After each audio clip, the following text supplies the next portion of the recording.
leak na yan. So dami na rin yung isa, maluwag. So tama naman yung declare ni kapwa technician natin, pero ang ano lang kasi hindi niya tinry na palitan yung capacitor, yung filter capacitor. Ayun o, maluwag na o. So sa mga ganito, pwede nyo i-try yan mga katek, huwag kayo matakot, no, na pag ito lang ang problema, mga basic na lang yan. Ito yung reactor, yung relay, no, yung mga maliliit na capacitor, fuse, mga basic na lang yan eh.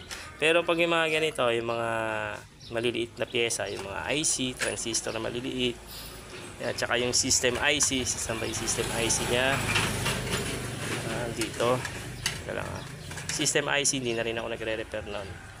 Natatakton yata. Teka lang, kung makita dito, ito yata yun. Ito nga. So yung mga ganyan, hindi na natin nire-repair. Pero pag ganito, tatry muna natin na palitan. Kukuha lang tayo ng mga capacitor doon sa mga lumang board natin. Palitan natin to. Hindi naman natin sinabi sa customer natin agad na 100%.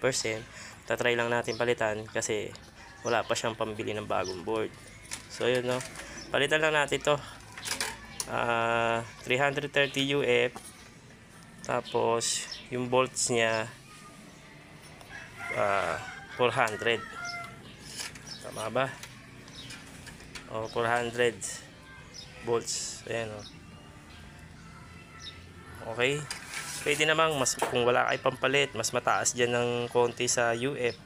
Kahit 370 o 400, pwede pa rin naman yun gamitin. Gaya na ito, may dala tayo dito. Papalit natin mamaya, no? Abangan nyo na lang mga katek.